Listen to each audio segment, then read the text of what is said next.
ये कहानी है एक बुद्धिमान लालची की। लालच में आकर हम अपना ही नुकसान कर बैठते हैं, इसलिए हमेशा ईमानदार रहे। एक राजा अपने लिए समझदार और ईमानदार मंत्री की तलाश कर रहा था। राजा ने कई लोगों का साक्षात्कार लिया, लेकिन कोई भी व्यक्ति उन्हें मंत्री बनने के लायक नहीं लगा। वहीं जब यह बात राज्य के सबसे बुद्धिमान व्यक्ति को पता लगी, तो वो फौरन राजमहल चला गया। राजा से मिलकर उसने कहा, मैं इस गांव का सबसे बुद्धिमान व्यक्ति हूँ और मैं आपका मंत्री बनने के काबिल हूँ। राजा ने उससे काफी कठिन सवाल किए और उसने समझदारी से सबके जवाब दिए। राजा ने उसे मंत्री बना लिया। एक दिन मंत्री को रास्ते में एक बूढ़ा इंसान मिलता है, जिसके पास 3 गठरी होती है। बूढ़ा मदद मांगते हुए कहता है, क्या तुम मेरी एक गठरी उठा सकते हो? ये काफी भारी है।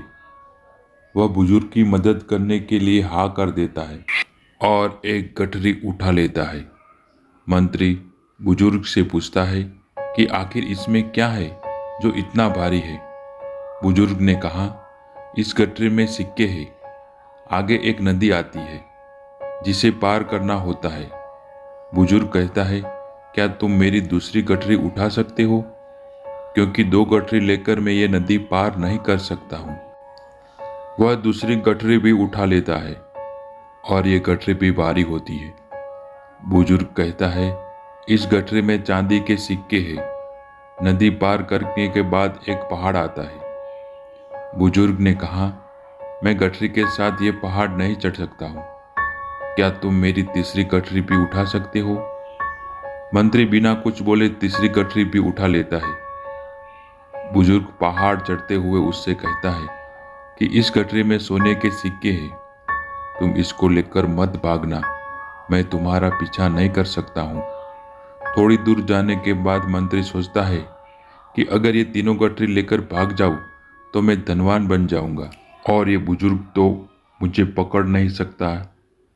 और वही तीनों गठरी लेकर भाग जाता है। घर जाकर वो जैसे ही तीनों गठरी खोलता है तो उसमें लोहे के सिक्के होते हैं। वो हैरान रह जाता है। कुछ देर बाद उसके घर बुजुर्ग आ जाता है और उससे कहता है कि तुमने लालच में आकर मेरी तीनों गठरी चुरा ली। मंत्री गुस्से से कहता है कि तुमने झूठ बोला, इन गठरी में तो सोने और चांदी के सिक्के नहीं है। बुजुर्ग हंसते हुए अपने असली वेश में आ जाता है। वह कोई और नहीं बल्कि राजा होता है।